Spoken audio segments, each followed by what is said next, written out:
51. Kamu ngapain di sini? Kamu sendiri ya? Tanya Raka sembari melemparkan senyumnya yang paling manis. Tadi kesini bareng sahabatku.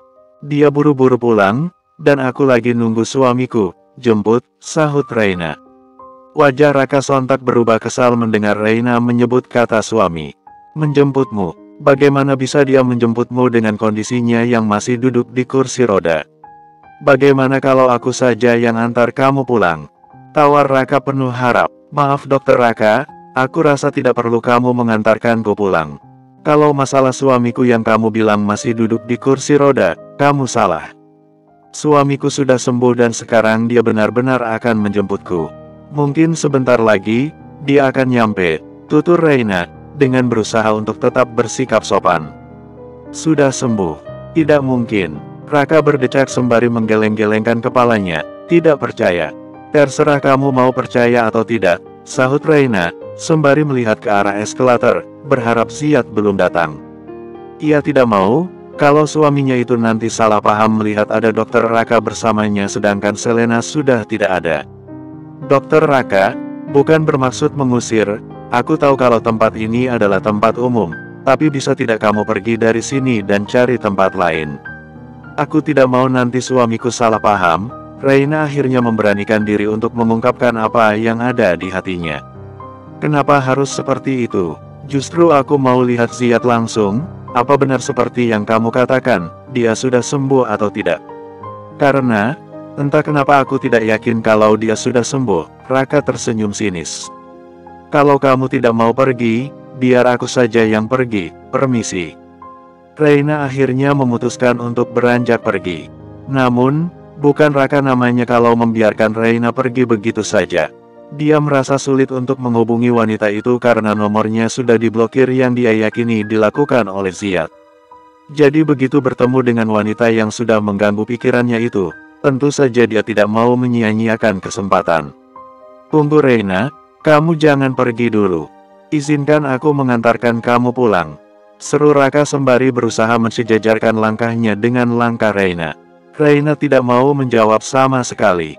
Wanita itu tetap saja meneruskan langkahnya, berusaha bersikap apatis dengan tingkah Raka.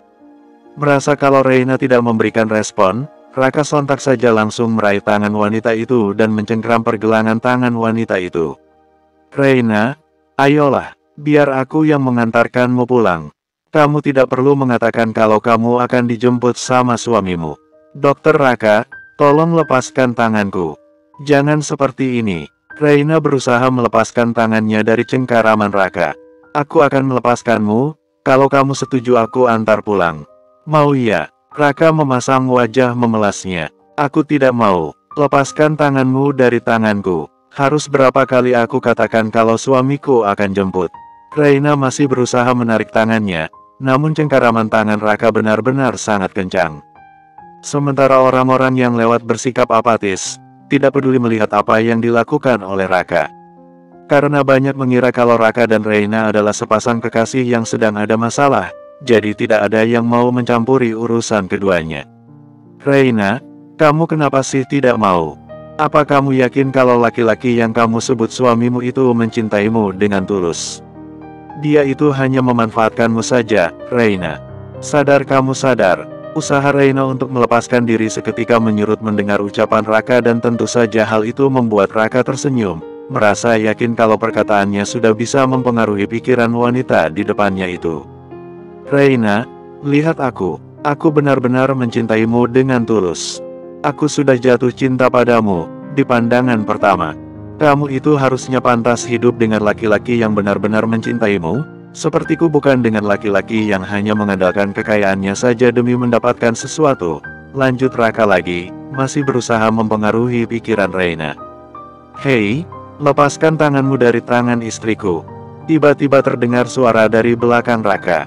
Raka sontak menoleh dan matanya sontak membesar, terkesiap kaget melihat Ziyad yang sudah berdiri di belakangnya dengan mata yang sangat tajam, bak sebilah belati yang siap menghujam jantungnya.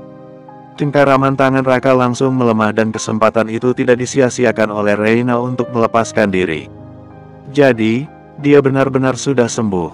Bisik dokter itu pada dirinya sendiri. Berani sekali kamu menyentuh tangan istriku. Hah? Bentak Raka dengan napas memburu. Nyali Raka benar-benar ciut melihat amarah pria yang merupakan suami dari Reina itu. Kalau tidak mengingat karirnya yang bisa saja hancur di tangan pria itu, Raka ingin saja melawan, tapi pria itu hanya bisa memilih diam. Ziyad mendekat dan tanpa basa-basi langsung mendaratkan pukulan di wajah Raka yang sama sekali tidak beraninya untuk membalas. Ziyad kemudian meraih kerak kemeja pria yang selalu dia sebut pria brengsek itu, lalu mencengkramnya dengan kencang. Sekali lagi kamu berani menyentuh istriku, bukan hanya karirmu yang hancur, tangan kamu ini juga akan aku patahkan, ingat itu. Ancam Ziyad, masih dengan tatapan yang sangat tajam. Kak, sudah, jangan berantem lagi, kita sudah jadi tontonan. Reina berusaha menarik tangan Ziyad. Ziyad melepaskan cengkaramannya dan langsung mencengkram pergelangan tangan Reina dengan kencang, hingga membuat wanita itu sedikit meringis. Lalu Ziyad menarik tangan istrinya itu. Ayo pulang. Nada bicara pria itu terdengar sangat dingin. Sementara itu, Raka terlihat menyeka darah yang keluar dari sudut bibirnya, dan menatap kepergian Reina dan Ziyad dengan tatapan nanar. Jadi, itu wanita yang membuat kakak patah hati itu. Terdengar suara seorang perempuan dari belakang Raka. Raka menoleh dan melihat adik perempuannya yang memang tadi datang ke mall ini bersama dengannya. Raka tidak menjawab sama sekali, tapi dia tetap menganggukkan kepala mengiyakan. Kak, bukannya sudah aku bilang, supaya kakak jangan macam-macam lagi. Dia memang cantik dan sepertinya baik, tapi kakak harus ingat kalau kakak sudah punya tunangan. Raka mendengus, karena adiknya kembali mengingatkan tentang statusnya yang sudah bertunangan dengan wanita yang sama sekali tidak dia cintai. Kamu tahu sendiri, aku sama sekali tidak mencintainya. Aku terpaksa bertunangan dengannya, ucap Raka. Aku tahu itu, tapi kakak harus ingat kalau tanpa keluarga Kak Nabila, kakak tidak bisa jadi seperti ini. Kakak bisa jadi dokter, dan bisa punya tempat usaha, itu semua bantuan dari keluarga Kak Nabila, Kak. Raut wajah Raka seketika berubah sendu mendengar kenyataan yang baru saja terlontar dari mulut sang adik. Kenyataan yang membuat dirinya menjadi pria yang sama sekali tidak punya wibawa. Aku benci kenyataan itu. Aku selalu merasa terhina dengan semua kenyataan itu. Setiap hari, Nabila selalu mengingatkanku semua bantuan keluarganya, dan dia menggunakan itu semua untuk mengancamku. Aku benar-benar muak dengan semua itu. Aku benar-benar seperti laki-laki yang tidak punya wibawa sama sekali. Tutur Raka sembari mengusap wajahnya dengan kasar. Oh, kenapa kamu bisa bersama dengannya? Bukannya kamu pergi dengan Selena? Di mana dia? Cecar Ziyad begitu mereka berdua sudah ada di dalam mobil. Tadi Kak Trisno tiba-tiba menjemputnya dan dia buru-buru pulang, Kak. Dan mengenai Dokter Raka, aku sama sekali tidak sengaja bertemu dengannya. Dia tiba-tiba saja menghampiriku. Jelas Reina dengan suara bergetar. Kamu yakin tidak berbohong? Kamu tidak janjiankan dengan si brengsek itu? Pukas Ziyad sembari menatap tajam ke arah Reina. Sumpah demi apapun, Kak, aku tidak bohong. Bukannya tadi, kamu menghubungi nomor Selena dan berbicara denganku. Selena hanya disuruh cepat sama Kak Trisno saja. Makanya dia buru-buru pergi tanpa menunggu kamu datang. Reina berusaha untuk meyakinkan. Sialan, pasti dia mengira kalau aku ingin mendekati Selena. Makanya dia buru-buru menjemput Selena. Ziyad terlihat berdecih dan memasang wajah sinis. Namun, reaksi Ziyad barusan dimaknai lain oleh Reina. Wanita itu merasa kalau suaminya itu kesal karena gagal bertemu dengan Selena. Kenapa kamu harus kesal? Tentu saja Kak Trisno melakukan seperti itu karena dia sangat mencintai Selena. Dia tahu jelas kalau kamu juga mencintai istrinya, jadi dia tidak mau kecolongan. Celetuk Reina sembari mengalihkan tatapannya, menatap keluar melalui jendela. Sementara itu, mendengar ucapan istrinya barusan, Ziyad sontak menoleh ke arah Reina dengan mata memicing. Maksud kamu apa? Apa kamu mengira kalau aku kesal karena gagal bertemu Selena? Apa kamu mengira kalau aku masih mencintainya? Tanya Ziyad. Reina kembali menatap ke arah dan menganggukkan kepalanya. Kenyataannya masih seperti itu kan? Kamu masih mencintai Selena? Ziyad menggeram, mencengkram alat kemudi dengan kencang dan tanpa basa-basi langsung melajukan mobilnya dengan laju cepat. Kak, jangan cepat-cepat. Kamu mau kita kecelakaan? Kamu lupa kalau kamu sulit untuk keluar dari trauma kamu. Teriak Reina dengan raut wajah ketakutan. Ziyad kemudian mengurangi kecepatan sembari mengembuskan napasnya dengan perlahan-lahan, berusaha mengurangi rasa kesalnya. Bagaimana bisa dia masih berpikir kalau aku masih mencintai Selena? Dia benar-benar bodoh. Ziyad mengumpat di dalam hati. Bersambung. 52. Hari berganti hari, minggu berganti minggu.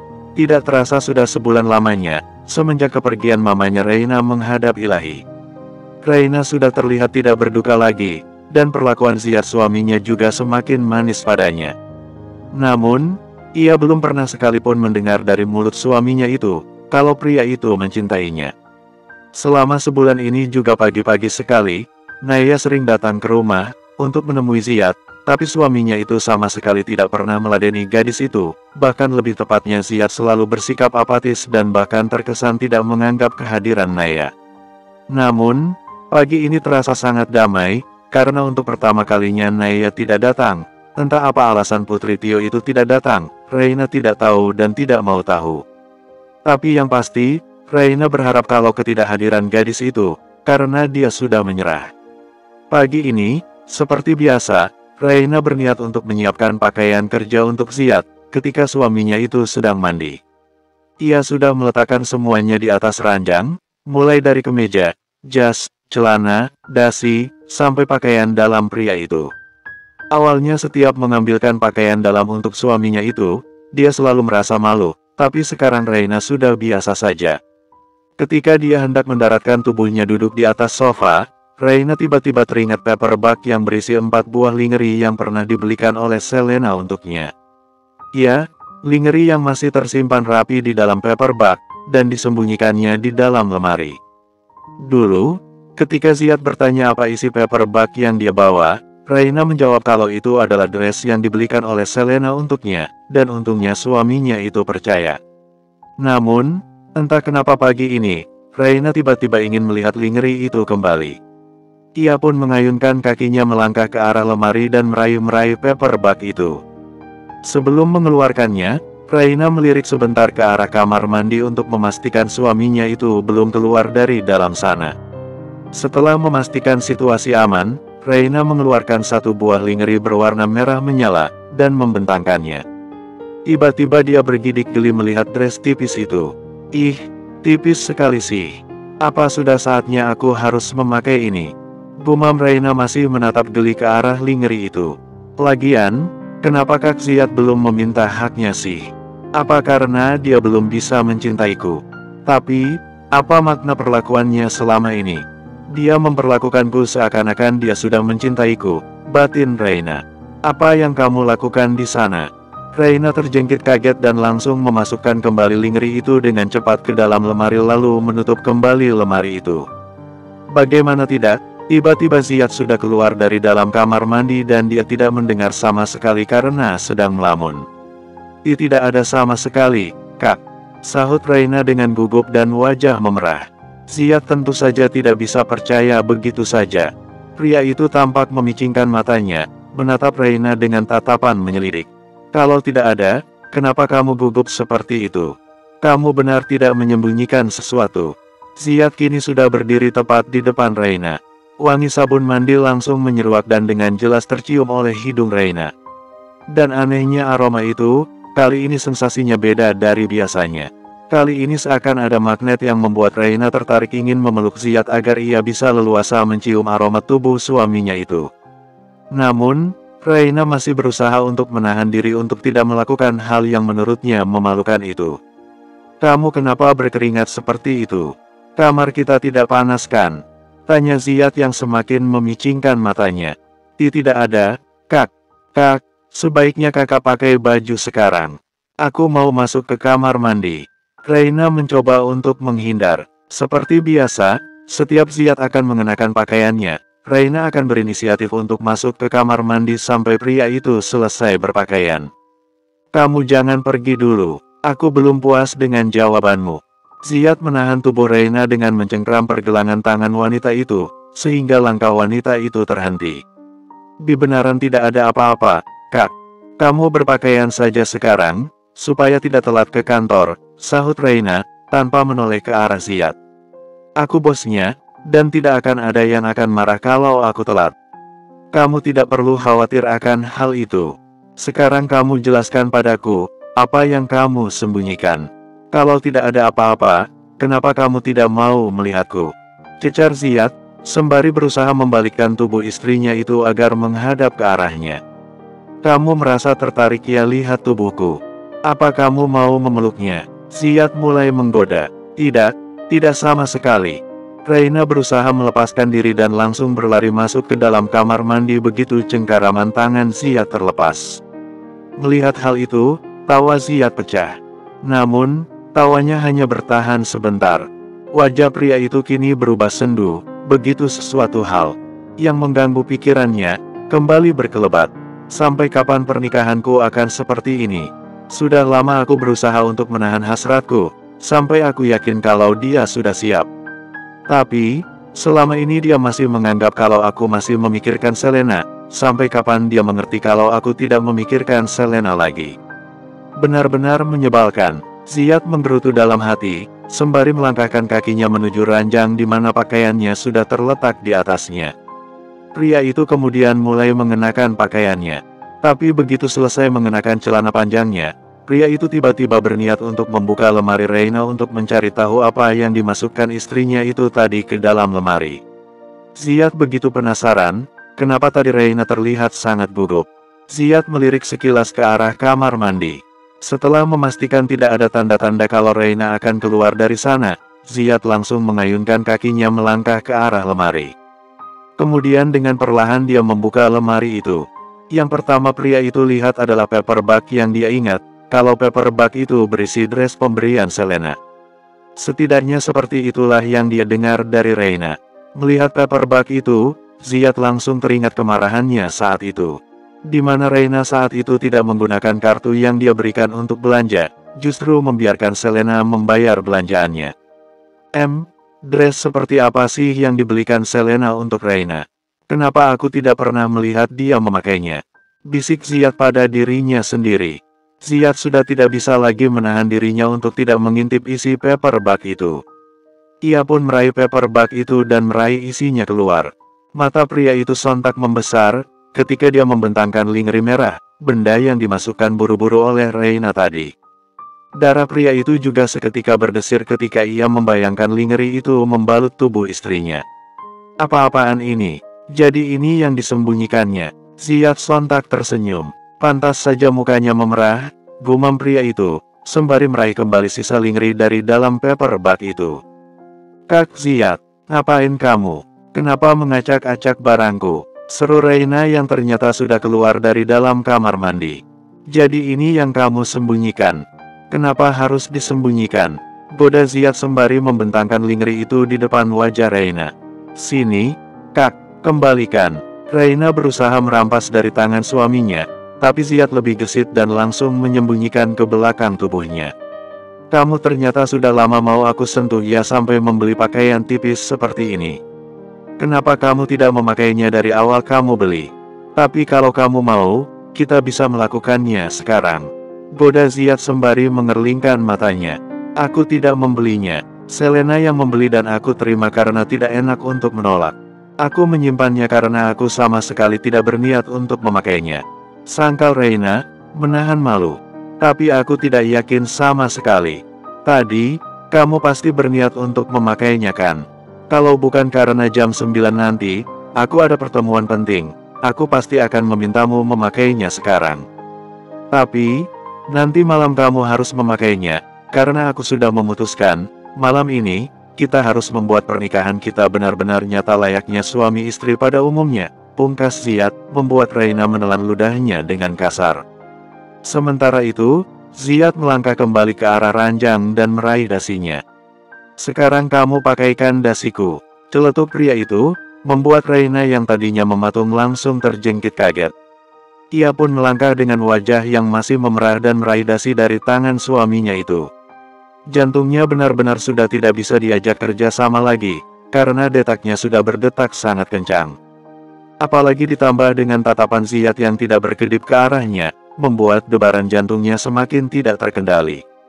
Bahkan tangannya bergetar saat memasangkan dasi itu. Ziyad kini sudah terlihat rapi, dan sudah siap untuk berangkat. Ia pun meraih tas kerjanya dan menghampiri Reina. "Aku pergi dulu, kamu baik-baik di rumah ya?" Seperti biasa sebelum pergi, Ziyad mengecup puncak kepala Reina lebih dulu. "Ingat, nanti malam kamu harus memakainya.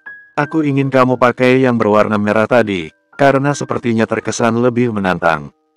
Ziyad masih sempat berbisik, membuat wajah Reina memerah dan tubuhnya meremang seketika. Bersambung 53. Reina kali ini mengantarkan Ziyad sampai ke bawah. Setelah mencium punggung tangan Ziyad, suaminya itu kembali mengecup puncak kepala Reina sebelum pria itu benar-benar melangkah menuju mobilnya. Setelah pria itu masuk ke dalam mobil, Ziyad melambaikan tangannya ke arah Reina sembari menjalankan mobilnya. Tanpa mereka sadari dari arah jauh, tepatnya dalam sebuah mobil, ada sepasang mata yang menatap penuh kebencian ke arah Reina. Siapa lagi pemilik mata itu kalau bukan Naya? Setelah mobil Ziyad benar-benar sudah tidak terlihat lagi, Reina berniat untuk langsung masuk ke dalam rumah, tapi dia mengurungkan niatnya, ketika sebuah mobil yang sangat dia kenal memasuki pekarangan. Mau apa dia datang ke sini lagi? Dia tidak mungkin tidak tahu kan kalau jam segini Kak Ziyad sudah berangkat ke kantor. "Sepertinya apa yang aku pikirkan kalau dia sudah menyerah, benar-benar salah," bisik Reina pada dirinya sendiri. "Wah, ternyata kamu sudah berasa benar-benar jadi nyonya Ziyad ya. Sok-sokan bersikap jadi istri yang baik lagi tadi, pakai cium tangan segala, cih," ucap Naya yang kini sudah berdiri di dekat Reina. "Lah, kamu kenapa sih? Kan aku memang benar nyonya Ziyad. Ada bukti sahnya, bukti kecilnya ini." Reina menunjukkan cincin nikah di jari manisnya. "Kamu mau bukti yang lebih akurat lagi? Ada kok, dan aku simpan di kamar kami berdua. Kamu mau lihat?" Reina dengan sengaja menekan kata kamar kami berdua, membuat Naya menggeram. Naya terlihat mengintip ke dalam, lalu menoleh ke samping kiri dan kanan, seakan sedang memastikan situasi aman. Ya, wanita itu memang sedang memastikan situasi aman atau tidak. Dia tidak mau tiur mamanya Ziyad tiba-tiba muncul dan melihat dirinya sedang berbicara dengan Reina. Dengar sini, Reina." Naya mendekatkan mulutnya ke telinga Reina setelah memastikan tiur tidak ada. "Jangan kira aku tidak tahu bagaimana kalian bisa menikah.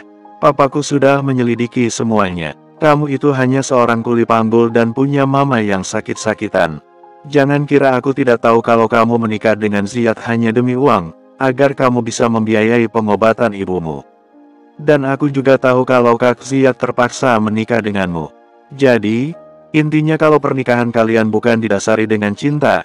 Naya menarik mulutnya menjauh dari telinga Reina, setelah ia selesai membisikkan ucapannya. Dia sudut bibir wanita itu bahkan melengkung membentuk senyuman sinis dan tatapan merendahkan Reina. Ya, Naya mendapat informasi itu dari tio papanya yang memang menyelidiki siapa Reina. Reina terdiam untuk beberapa saat, karena memang yang dikatakan oleh gadis sombong di depannya itu benar adanya. "Oh, jadi kamu sudah tahu ya? Tapi sayangnya pernikahan yang memang awalnya tidak didasari dengan cinta, kalau seiring berjalannya waktu berubah menjadi cinta bagaimana? Apa kamu bisa mengubah kenyataan itu?" Tantan Reina yang tidak mau terlihat lemah di depan Naya. Naya kembali menggeram, mengepalkan tangannya dengan kencang. Tapi kemudian gadis itu kembali tersenyum smirk, merasa kalau ucapan Reina sama sekali tidak bisa mempengaruhinya. "Dan apa kamu yakin kalau Kak Ziyad bisa benar-benar mencintaimu? Tidak kan?" Reina bergeming mendengar ucapan Naya. Dia tidak bisa memberikan jawaban karena dia memang tidak memiliki jawaban atas pertanyaan itu. "Asal kamu tahu, cinta Kak Ziyad itu sangat sulit beralih dari Selena, karena kamu sangat jauh jika dibandingkan dengan Selena. Yang masih pantas dibandingkan dengan Selena itu, aku. Standar wanita idaman Kak Ziyad itu tinggi seperti Selena. Dia mencintai Selena dari kecil jadi tidak mungkin bisa mencintai wanita yang levelnya rendah seperti kamu. Setidaknya, yang pantas untuk Kak Ziyad itu yang tidak terlalu jauh dari Selena dan kamu tahu kalau itu adalah aku," sambung Naya lagi, yang merasa di atas awan melihat diamnya Reina. Entah kenapa aku juga yakin kalau Kak Ziat sama sekali tidak pernah mengucapkan kata-kata cinta padamu kan? Kamu tahu itu kenapa? Karena dia memang tidak mencintaimu. Setahuku, kalau Kak Ziat benar-benar mencintai seseorang, dia pasti tidak akan pernah gengsi untuk mengatakan perasaannya. Nah, bagaimana dengan kamu? Apa sekali saja dia pernah mengatakan kalau dia mencintaimu? Reina semakin terdiam dan Naya terlihat semakin berada di atas angin. Kamu tahu, Kak Ziat itu walaupun orangnya dingin, tapi dia itu memiliki sifat yang lembut.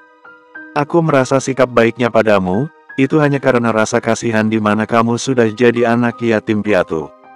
Karena itu dia tidak jadi tega untuk menceraikanmu. Jadi, jangan besar kepala, merasa kalau Kak Ziat bisa mencintaimu. Itu hanya ada di dalam mimpimu saja. Ingat, kamu itu cocoknya jadi pembantu saja. Jadi jangan pernah berharap kalau kamu bisa seperti Cinderella yang bisa menikah dengan seorang pangeran. Jadi, sebaiknya kamu sadar diri dan menjauh dari Kak Ziat, paham kamu? Pungkas Naya yang langsung berbalik hendak pergi meninggalkan Reina. Dan apa kamu mengira kalau kamu yang pantas untuk Kak Ziat? Aku rasa wanita sombong seperti kamu juga tidak pantas untuk Kak Ziat. Asal kamu tahu, kamu itu juga bukan wanita idamannya. Jadi, walaupun seandainya aku dan Kak Ziat berpisah, aku yakin kalau dia tidak akan pernah memilihmu untuk dijadikan istri. Naya yang nyaris menjauh, sontak menghentikan langkahnya mendengar ucapan Reina. Wanita itu kembali mengepalkan tangannya, lalu berbalik menatap Reina dengan tatapan penuh amarah. Berani sekali kamu mengatakan seperti itu. Kita lihat saja nanti. Asal kamu tahu, aku dan Kak Ziat sudah lama saling mengenal. Kedua orang tua kami juga bersahabat. Karena itu, aku yakin kalau kalian berdua berpisah, justru akan memberikan kesempatan besar untukku bisa bersama dengan Kak Ziat. Aku yakin kalau aku akan bisa dengan cepat membuatnya mencintaiku. Karena apa? Karena untuk bersanding dengannya di depan publik aku lebih pantas dari kamu. Kenapa kamu sama sekali sampai sekarang belum pernah dipamerkan di depan umum? Bahkan pernikahan kalian juga belum diumumkan sama sekali. Itu karena kalau dia memamerkan kamu, yang ada dia malu. Semua pasti akan mencari latar belakangmu yang sama sekali tidak. Cek, kamu tahulah kondisi keluargamu bagaimana. Naya menatap rendah ke arah Reina. Beda denganku, kalau kami berdua menikah, publik pasti akan kagum dan memuji kalau kami ini pasangan serasi, karena kami berasal dari background yang sama. Sampai sini, kamu pahamkan maksudku? Sambung Naya lagi, sembari berbalik kembali dan melanjutkan langkahnya menuju mobil. Sementara itu, Reina menatap kepergian mobil Naya dengan tatapan yang sendu dan getir. Walaupun tadi, dia bersikap sekolah tidak peduli dengan ucapan Naya, sejujurnya dia membenarkan semua ucapan gadis itu. Iya, Kak Ziat memang tidak mungkin mencintaiku. Tapi, selama dia masih baik, aku akan tetap bertahan dan mudah-mudahan aku bisa sabar, batin Reina. Air mata yang berusaha dia tahan dari tadi akhirnya tidak bisa dia bendung lagi. Kini pipinya sudah mulai basah dan dia buru-buru menyekanya. Entah kenapa, beberapa hari ini, perasaan Reina jadi lebih mudah sensitif. Bersambung, 54. Tiur tampak terburu-buru menuruni anak tangga, dan berhenti tepat di depan Reina yang baru saja masuk ke dalam rumah. Tampak raut wajah khawatir di wajah wanita parubaya itu. Reina, tadi Mama lihat dari atas mobil Naya baru keluar, dia datang lagi ya? Tanya Tiur di sela-sela napasnya yang ngos-ngosan. Iya, Ma, dia baru saja pergi, sahut Reina dengan suara lirih. Tiur sontak mengenyitkan keningnya, menatap menantunya itu dengan tatapan menyelidik. Kamu kenapa? Kamu baru menangis ya? Naya ada bilang sesuatu padamu? Tanya Tiur masih dengan kening yang berkerut. Tidak kok, Ma, aku hanya kelilipan. Lagian, Mama tidak usah meragukanku. Kalau dia berbicara pedas, aku akan balas lebih pedas lagi. Reina tersenyum lebar menunjukkan kalau dirinya bukan wanita lemah yang bisa ditindas oleh Naya. Tiur mengembuskan napas lega dan tersenyum manis ke arah Reina. Mama percaya kamu. Sebagai wanita, kita memang harus selalu kuat. Kita harus patahkan anggapan orang yang mengatakan kalau wanita itu lemah. Kalau harga diri kita diganggu, ya kita harus maju, melawan. Reina tersenyum lebar sembari menganggukkan kepalanya, setuju dengan ucapan mertuanya. Sekarang kamu mau kemana, sayang? Kamu mau kembali ke kamarmu ya? Tanya Tiur lagi. Enggak, Ma. Hari ini aku berencana mau memasak untuk makan siang Kak Ziad. Aku nanti akan mengantarkan sendiri makan siangnya ke kantor, sahut Reina penuh semangat. Tapi ini masih pagi, Nak. Mama rasa terlalu cepat kalau kamu memasak sekarang. Iya sih, Ma. Tapi tidak salahkan aku menyiapkan semua bahannya sekarang. Nanti jam 10-an aku tinggal memasaknya. Tiur tersenyum dan mengangguk-anggukan kepalanya. Iya juga ya. Bagus juga kalau kamu rajin membawakan makan siang untuk Ziad. Dia pasti sangat senang dibawakan makan siang oleh istrinya.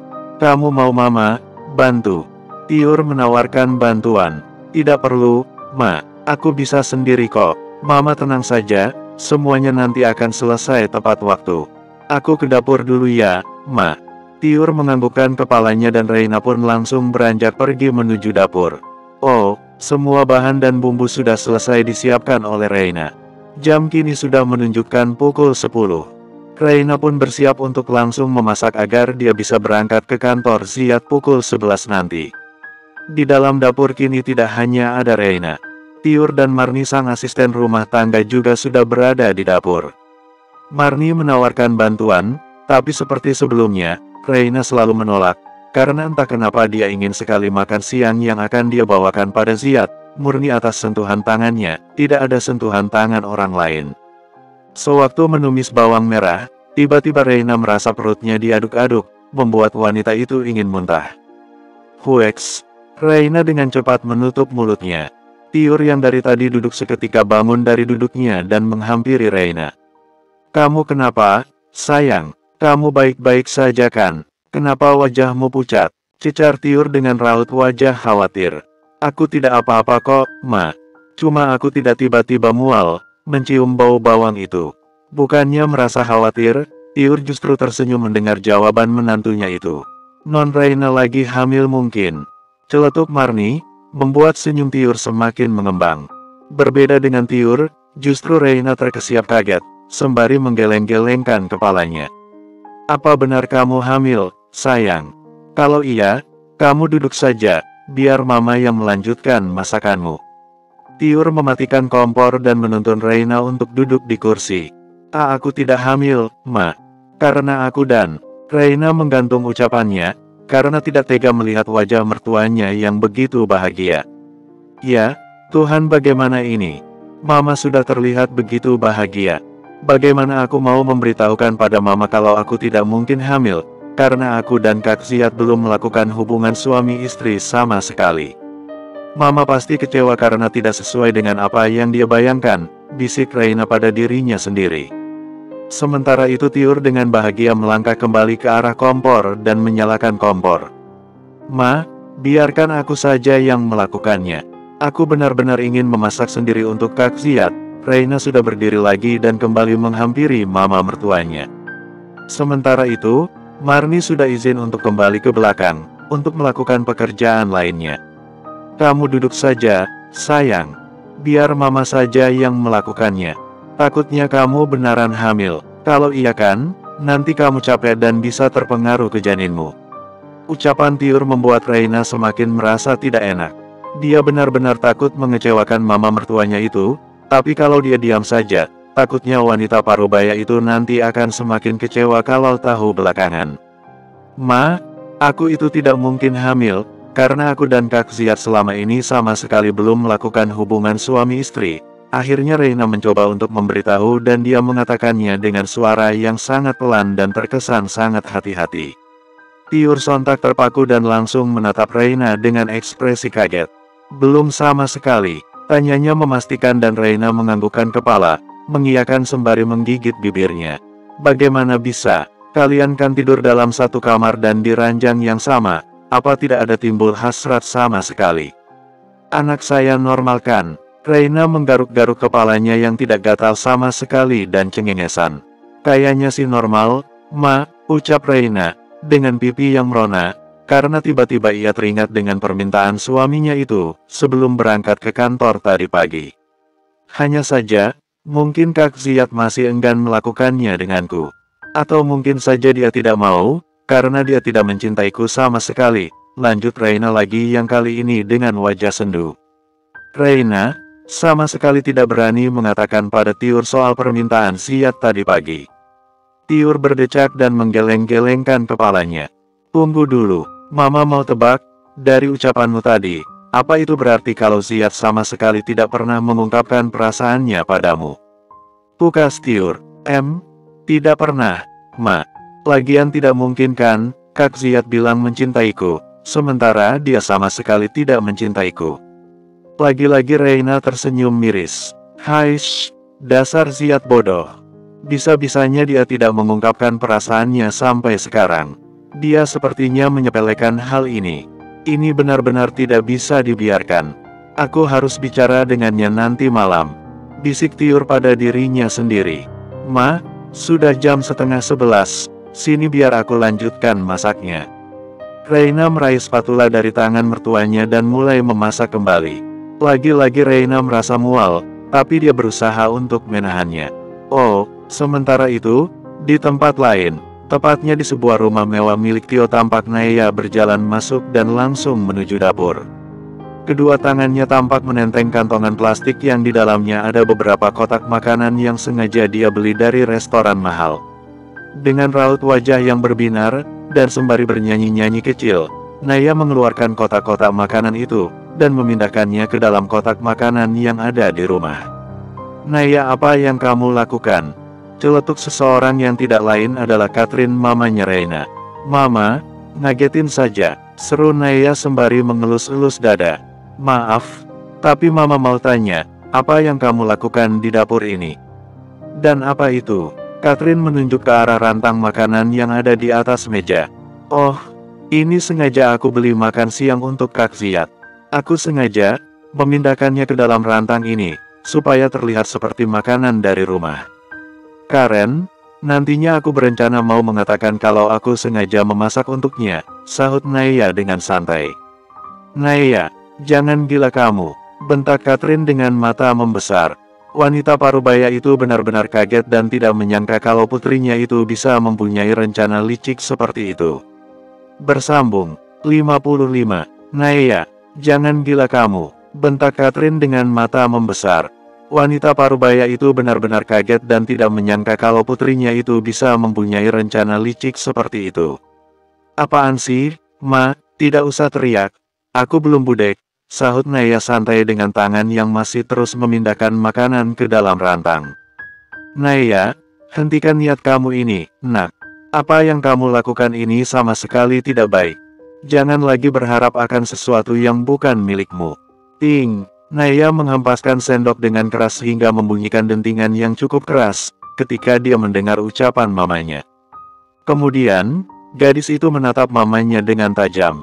Kenapa Mama selalu menghalangi niatku? Hah? Asal Mama tahu, mungkin Kak Ziyad sekarang bukan milikku, tapi aku akan pastikan kalau sebentar lagi dia akan menjadi milikku. Aku tidak peduli dia sudah menikah atau tidak. Yang pasti, yang aku tahu kalau aku mencintainya. Dan yang pasti, aku tahu juga kalau dia tidak mencintai wanita itu, tutur Naya dengan mata yang berkilat-kilat penuh amarah. Terlepas dari Ziyad yang tidak mencintai istrinya, tetap saja Ziyad sudah menikah dan kamu harus menerima kenyataan itu. Dan mungkin saja sekarang Ziyad sudah mencintai istrinya. Jadi kamu garis bawah. Tidak, Mama bisa diam tidak, asal Mama tahu, wanita itu sama sekali tidak pantas untuk Kak Ziyad. Aku yakin kalau Kak Ziyad tidak akan pernah bisa mencintai gadis miskin itu. Pekik Naya memotong ucapan Catherine mamanya. Lagian, aku ini anakmu, Ma. Harusnya Mama itu seperti Papa yang mendukungku, memperjuangkan kebahagiaanku. Atau jangan-jangan Mama tidak ingin aku bahagia. Mama seperti apa kamu, yang tidak ingin melihat anaknya bahagia? Justru Mama ingin melihat kamu bahagia, makanya Mama berusaha mencegahmu untuk berbuat licik seperti ini. Kamu itu tidak akan pernah bahagia, nah sekalipun kamu nanti bisa menikah dengan Ziyad. Ziyad sama sekali tidak mencintaimu. Catherine masih berusaha untuk menyadarkan putrinya itu. Bodoh amat, yang penting aku bisa menikah dulu dengan Kak Ziyad. Urusan dia tidak mencintaiku, aku akan membuat dia mencintaiku. Catherine berdecak dan menggeleng-gelengkan kepalanya. Kamu kira dengan cara kamu ini, kamu bisa membuatnya mencintaimu? Yang ada dia akan membencimu.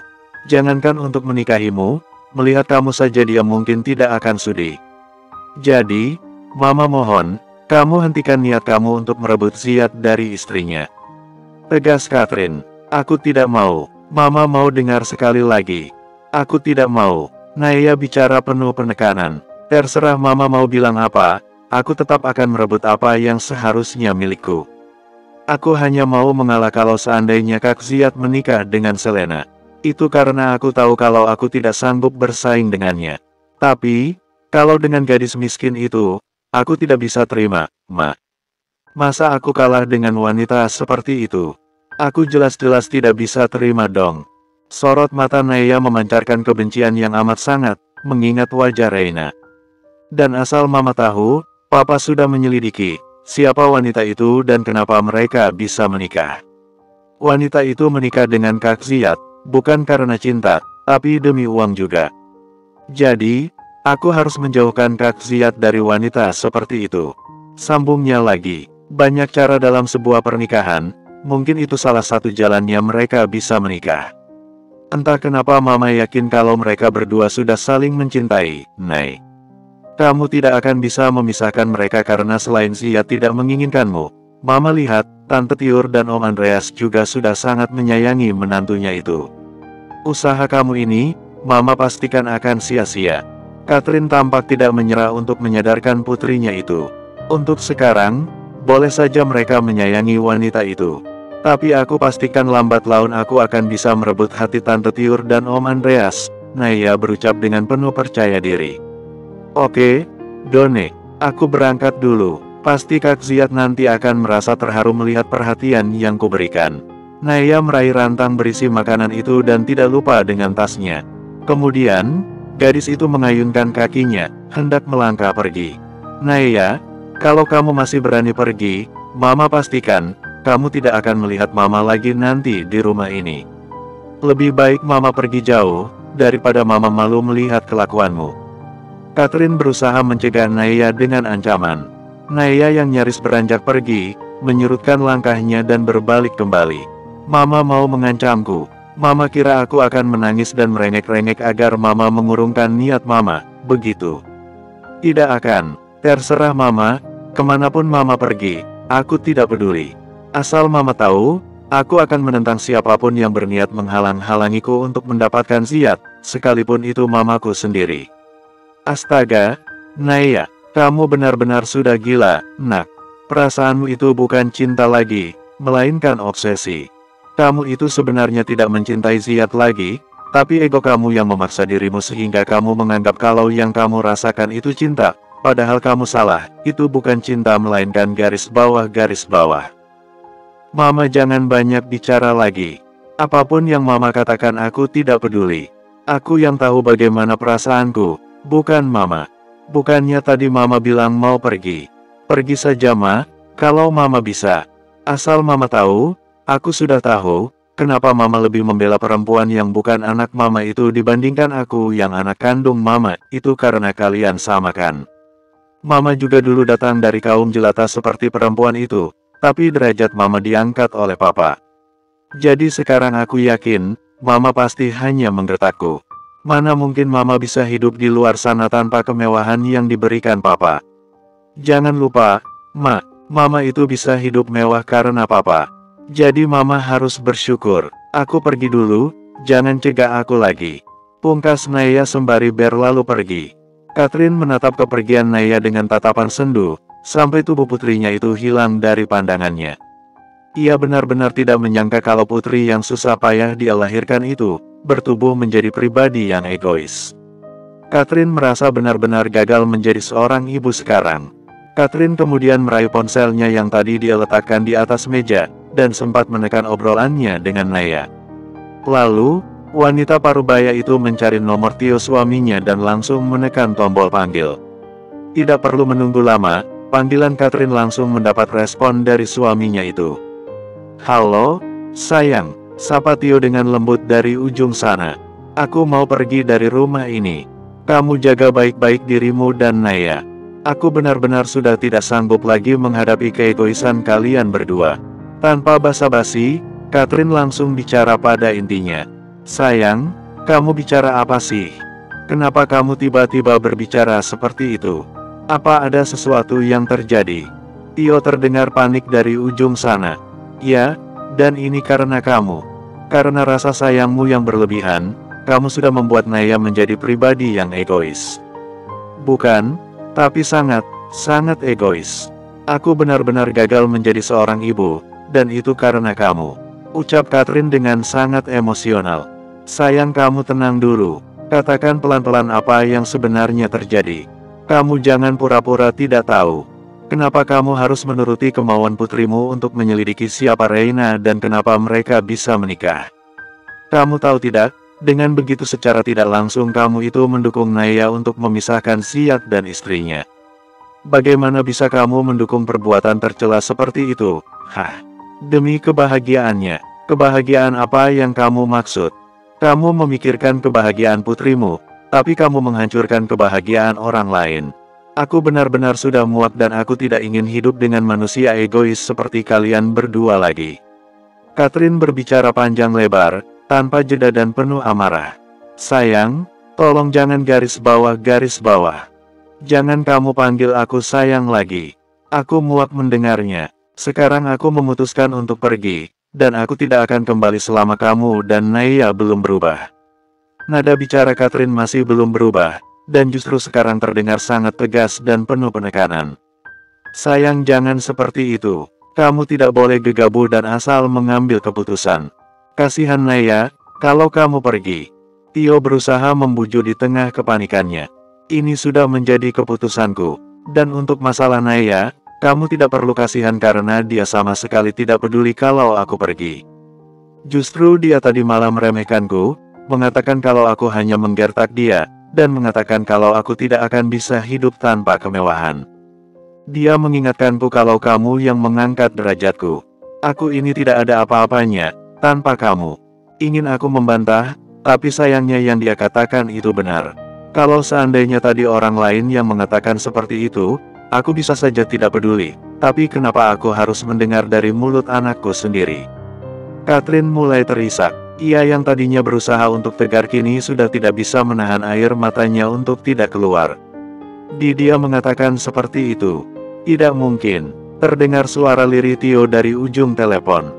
Terserah kamu mau percaya atau tidak. Tapi yang jelas, kenyataannya memang seperti itu. Kalau kamu tidak percaya, aku akan kirimkan rekamannya padamu. Kamu renungkan baik-baik kenapa putrimu itu bisa seperti itu dan bahkan sampai sanggup merendahkan mamanya sendiri. Kalau kamu sudah merenungkannya, kamu cari cara sendiri, bagaimana bisa merubah sikap buruknya itu, karena aku sudah menyerah. Semua yang kulakukan selama ini sudah sia-sia, dan itu gara-gara kamu. Ingat, aku tidak akan pernah mau kembali, sebelum ada perubahan dari kalian berdua. Ucap Catherine panjang lebar tanpa jeda dan sangat tegas. Lalu, tanpa menunggu jawaban dari Tio, Catherine langsung memutuskan panggilan secara sepihak. Setelah itu, ia pun mengirimkan rekaman pembicaraannya dengan Naya tadi. Bersambung.